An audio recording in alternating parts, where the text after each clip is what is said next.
Hello again, and I always hate starting videos.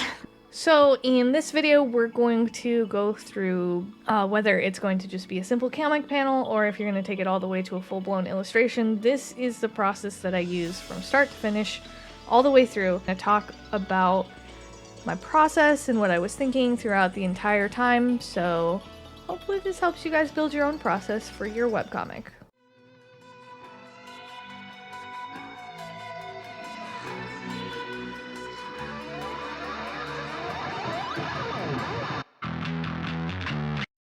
So, you guys blew up a couple of my videos since last we've talked, which is pretty cool, so I'm glad you guys are enjoying it. Welcome to all of the new people. My name is Arrow. I am the creator of Swords and Roses on Webtoons. In the 3D video, I showed you the basics of how to use the 3D models, how to pose them, how to make the poses look more realistic, and then I had the video 3 videos ago, like how to speed up your webcomic process. I'll put the link to that one in the card as well, just in case you missed that one. So that one goes over inking in Clip Studio, how to use vector layers, and then I saw that there were comments asking, how do you actually get from start to finish with an illustration, a comic panel? Like, how does this whole process kind of fit together in one complete thought? How do you use the 3D reference to actually just trace it? Spoiler, you don't. You should study anatomy so that way you can actually add anatomical shapes to your reference. A lot of those Clip Studio models don't have a lot of muscle definition, so because of that, you do still need to know anatomy. More about how to do the whole process in one fell swoop. So, I recorded myself creating an illustration, which is on my Patreon for Swords and Roses, and we're gonna just go through it. Hopefully this helps you guys build your own process for your webcomic. So without any further ado, let's go ahead and get started. So at the beginning, I did a sketch beforehand of what I wanted as a rough concept idea of kind of the direction that I wanted the piece to go in. I flipped it upside down because she's falling down, and imported the 3D reference and got to work, as you can see. So you guys should recognize the 3D character. This is the female version of the male version that I showed you guys in the previous video. And I'm going through and posing the character to match the rough sketch that I did. And I didn't record the rough sketch. My bad. I should have done that for you guys. But so then I go in, once I have the pose done, I make a new layer and I sketch out the actual anatomy using the reference. So you'll notice, like, the kneecaps in particular, there's really no definition on the 3D version, so I have to draw those in. Little things like that, like the elbow bumps, stuff like that. You need to memorize that sort of stuff and learn that from actual anatomy before you get into here, but the baseline 3D reference makes that process go infinitely faster. That's kind of the great thing about 3D reference. I like to also have picture reference as well. So for this piece, I have a couple of pictures that I have pulled up on my main monitor when I'm drawing on my Cintiq that I'm looking at for hair, for like mood, for I have obviously Ambrosia's turnaround in front of me, so that way I'm making sure that I'm matching her to look correct. So those sort of things I always have in front of me as I'm working, because working in a vacuum, you're never gonna get as good of work as you will when you have reference in front of you. So at this point, I'm pretty much refining the sketch. You'll notice that I zoomed in quite a bit, and then when I was creating all of the muscle tone, but then I like to zoom all the way back out so that way I keep the whole picture in mind as I'm sketching, to make sure there isn't anything that's drawing the eye away from where I want the focal point to be. So obviously I want the focal point to be her face, right? As she's falling.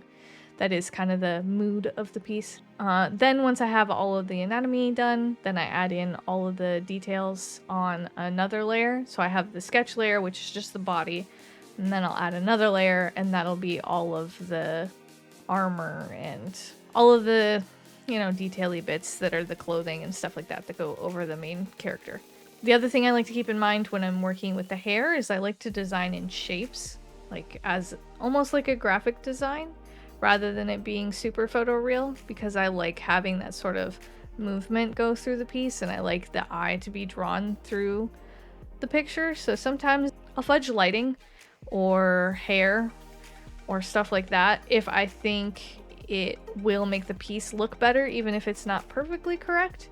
Especially the lighting is something I do. So that way it visually is more appealing, which you want to make something that's realistic, sure, but you want it to be visually appealing above that. So something kind of to keep in mind. So at this point, I have made a new layer. You'll notice that it's a vector layer because of the little cube icon in the layers panel, which again, we covered vector layers before, because vector layers make inking super fast, and you'll see me just draw over, have two lines overlapping, and then use the vector eraser to get nice crisp edges, which I really highly recommend. If there's one thing that will speed up your process, it is absolutely vector lines. They're incredible, and I could not recommend them enough. I use Clip Studio Paint exclusively for inking because of the vector brush. It's so strong, and it just looks so nice and clean. So yeah, I don't have anything else to say about how wonderful that brush is. So I'll move on. If you guys haven't watched that video, you should. All right, so at this point, I am inking in all of the details for the character, again, in Clip Studio on a vector layer.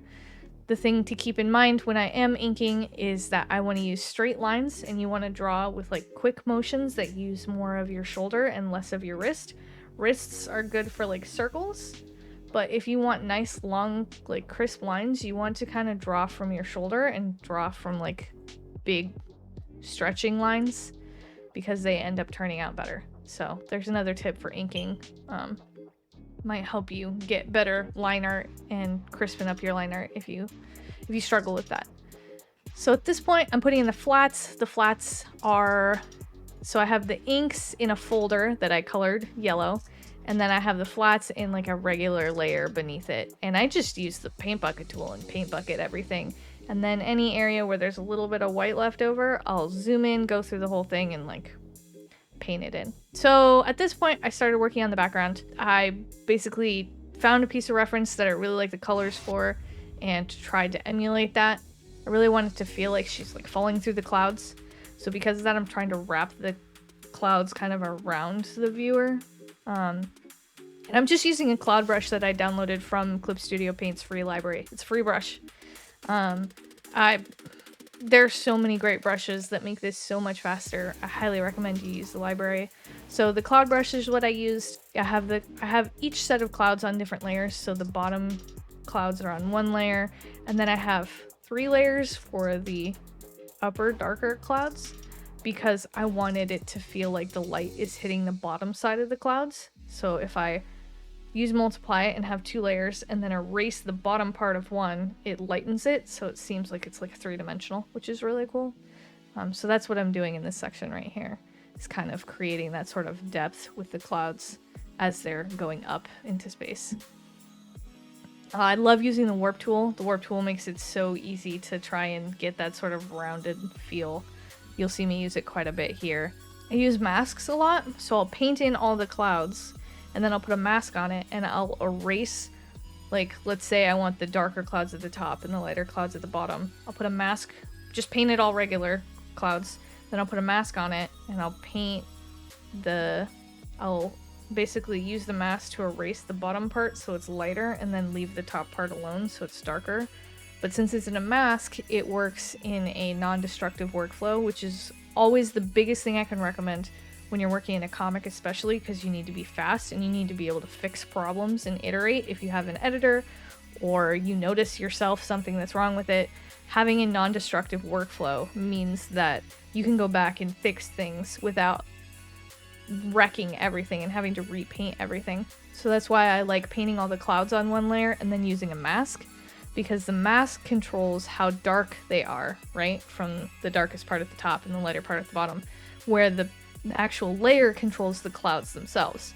So if I like the gradient of dark to light, but I want to add more clouds, I can click on the layer itself, paint in more clouds, and still keep the gradient correct because it's being controlled by the mask, which is a really fun, handy little trick.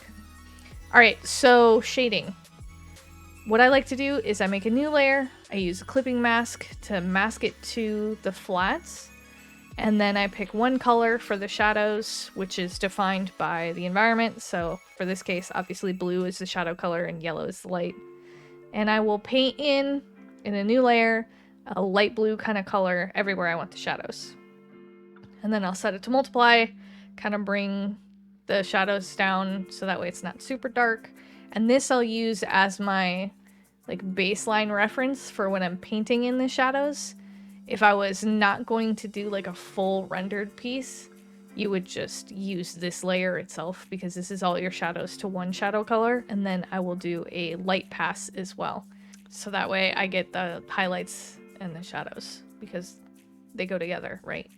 Shadows is just the absence of light. So you can't have shadows without highlights, light without shadow.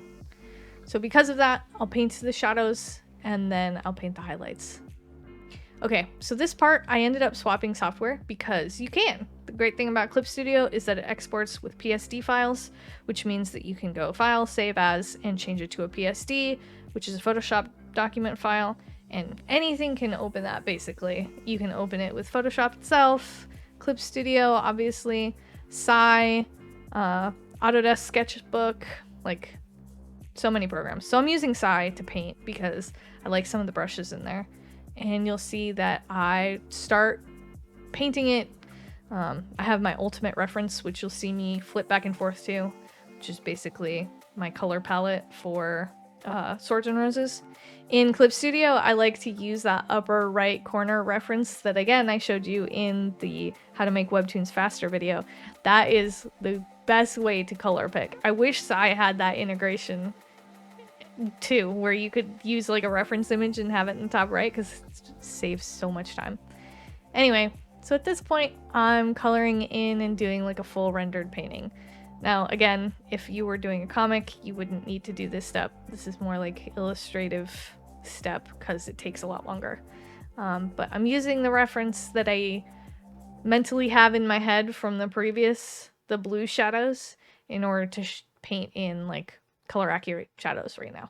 Armor gets a shine layer, so that way it's reflective and reflects off of the sun. I really like size brushes, so I've been using that to paint a lot. Oh, that was one thing I didn't say.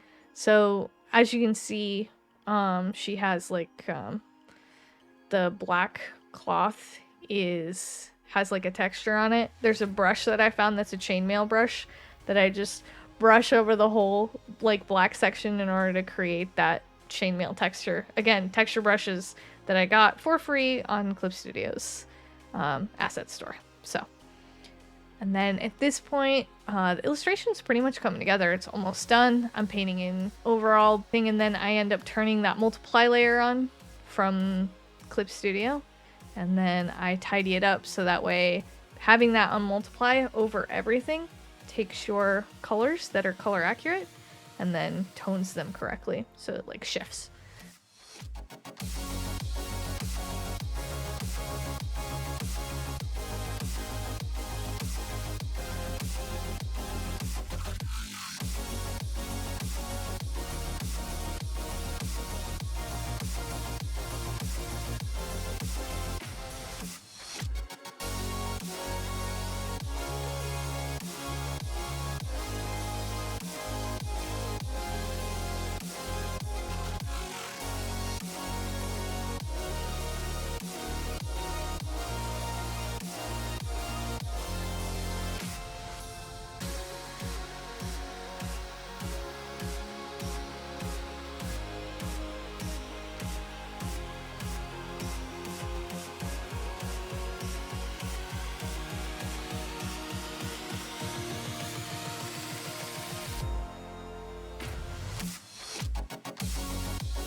So yeah, that's a little bit of my process, and it's actually my whole process. I hope that helps you guys create your own process for your comic and illustrations.